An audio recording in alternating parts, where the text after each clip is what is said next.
Pernah nggak sih Anda ngerasain sensasi aneh, seolah-olah momen yang baru aja terjadi itu udah pernah Anda alami sebelumnya? Nah, itulah yang namanya déjà vu. Sebuah misteri pikiran yang bikin bingung tapi sekaligus menakjubkan. Yuk kita bedah bareng-bareng. Rasanya tuh khas banget ya kan? Mungkin Anda lagi di tempat baru, tapi kok rasanya familiar banget. Atau lagi asyik ngobrol, terus tiba-tiba Anda yakin banget pernah ngelakuin percakapan yang sama persis kayak gini. Perasaan aneh inilah inti dari pembahasan kita kali ini. Oke, pertama-tama kita bakal lihat gimana orang-orang dari dulu coba ngejelasin perasaan aneh ini. Mulai dari penjelasan yang mistis sampai yang spiritual, sebelum kita akhirnya beralih ke apa kata ilmu pengetahuan modern tentang apa yang sebenarnya terjadi di dalam kepala kita. Zaman dulu, sebelum kita bisa nge-scan otak, penjelasan soal deja vu tuh, wah kedengerannya kayak cerita fiksi ilmiah. Ada yang bilang itu ingatan dari kehidupan masa lalu, pertanda dari masa depan, atau bahkan diculik alien. Ini nunjukin betapa dalamnya fenomena ini mempengaruhi kita, sampai-sampai kita nyari jawaban di luar hal-hal yang biasa. Kalau Anda pernah ngalamin ini, tenang aja, Anda nggak sendirian. Malah Anda ada di golongan mayoritas. Penelitian nunjukin kalau 97% orang pernah ngalamin deja vu. Jadi ini bukan kejadian langka, tapi bagian yang umum banget dari pengalaman kita sebagai manusia. Istilah ini sendiri asalnya dari bahasa Perancis, yang artinya secara harfiah adalah sudah pernah dilihat. Wah, deskripsi yang pas banget ya buat sensasi mengenali sesuatu yang seharusnya benar-benar baru.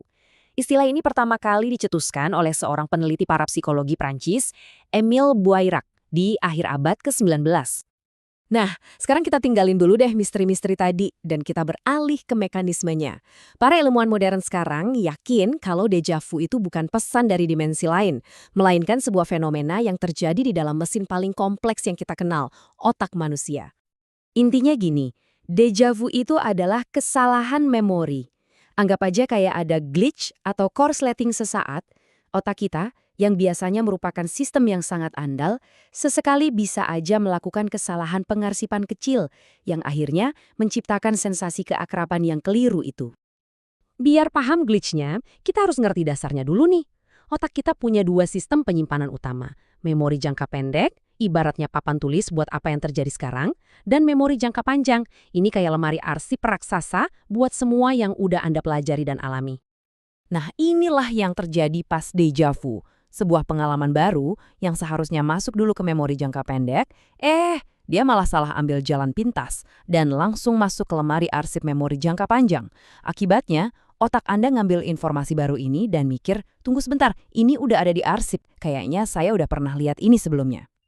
Analogi ini ngejelasinnya dengan cerdas banget. Coba bayangin deh, hipokampus di otak kita itu kayak seorang editor film yang super sibuk. Tugasnya adalah nyortir rekaman mentah kehidupan Anda. Biasanya, dia ngasih label live buat rekaman baru. Tapi kadang-kadang ada sinyal kecil yang salah dan nggak sengaja nempelin label tayangan ulang di rekaman yang baru. Pas Anda nonton rekaman itu, otak Anda jadi bingung dan muncullah sensasi familiar yang kuat padahal itu adalah penayangan perdana. Meskipun biasanya deja vu itu nggak bahaya ya, ternyata ada sisi lain dari cerita ini. Terkadang, perasaan ini bisa jadi lebih dari sekedar keanehan sesaat. Yuk, kita lihat gimana ini bisa berkaitan dengan konteks medis. Bagi sebagian kecil orang, deja vu yang sering, intens, atau berlangsung lama bisa jadi bagian dari aura sebelum kejang, khususnya pada epilepsi lobus temporal. Lobus temporal itu bagian otak yang sangat terlibat dalam memori dan emosi. Jadi, ketika ada aktivitas listrik yang nggak normal atau kejang dimulai di sana, itu bisa memicu sensasi memori yang salah dan kuat, seperti deja vu yang intens. Jadi, gimana cara bedainnya? Deja vu yang dialami kebanyakan dari kita itu cuma sesaat dan bikin kita penasaran aja. Sebaliknya, deja vu neurologis cenderung lebih sering, lebih intens, lebih lama, dan seringkali disertai dengan perasaan cemas atau takut. Tentu saja kalau Anda khawatir, yang terbaik adalah berbicara dengan dokter. Tadi kan kita udah bahas pernah melihat. Gimana kalau kebalikannya? Kita udah bahas pas sesuatu yang baru terasa familiar. Tapi pernah nggak sih Anda ngalamin pas sesuatu yang sangat familiar, tiba-tiba terasa asing? Ternyata ada loh fenomena yang berlawanan dan sama anehnya meskipun jauh lebih jarang dikenal. Jamais vu. Jamais vu atau tidak pernah dilihat adalah pengalaman di mana Anda melihat sesuatu yang Anda kenal banget seperti wajah teman dekat, Jalan yang tiap hari Anda lewati, atau kata yang umum, dan tiba-tiba semua itu terasa asing atau nggak nyata. Ini kebalikan langsung dari déjà vu. Anda beneran bisa lah coba micu versi ringannya sekarang juga. Ambil selembar kertas dan pulpen, pilih satu kata yang umum, misalnya pintu. Sekarang tulis kata itu berulang-ulang secepat mungkin.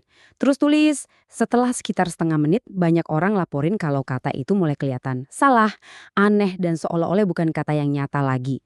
Nah itulah jama isfu. Dan apa yang mungkin baru aja Anda rasain, itu beneran loh, udah didokumentasiin dalam penelitian. Seorang peserta dalam sebuah studi menggambarkannya dengan sempurna. Sensasi ini, di mana sesuatu yang akrab jadi nggak familiar, adalah inti dari jamais vu, glitch otak lain yang ngungkapin betapa rumitnya persepsi kita. Kita dari tadi nyebut déjà vu itu glitch atau kesalahan, tapi gimana kalau ceritanya nggak sesimpel itu? Di bagian terakhir ini, kita akan melihat déjà vu dari sudut pandang yang sama sekali berbeda, yang mungkin bakal ngubah cara Anda mikirin hal ini. Gagasan kalau otak kita bikin kesalahan bisa jadi bikin khawatir ya. Tapi penelitian terbaru justru nunjukin kalau déjà vu sebenarnya bukan tanda kegagalan sistem. Sebaliknya, itu mungkin pertanda bahwa sistemnya bekerja dengan sangat baik. Ini dia nih bagian yang paling keren. Gagasan bahwa perasaan aneh dari déjà vu itu sebenarnya adalah mekanisme pemeriksa fakta otak Anda yang lagi kerja. Otak Anda sadar ada konflik. Sistem persepsi bilang ini baru, tapi sistem memori bilang ini lama. Perasaan aneh itu adalah kesadaran Anda akan konflik ini. Ini bukti bahwa otak Anda nggak cuma merekam pengalaman, tapi juga terus-menerus memeriksa dan mengoreksi catatannya sendiri. Jadi kita sampai pada pertanyaan yang menakjubkan ini. Alih-alih jadi glitch biasa, mungkinkah déjà vu sebenarnya adalah sebuah fitur?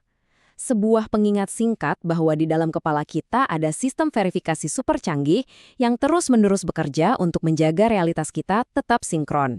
Sesuatu untuk direnungkan lain kali Anda mengalami tayangan ulang pribadi Anda sendiri.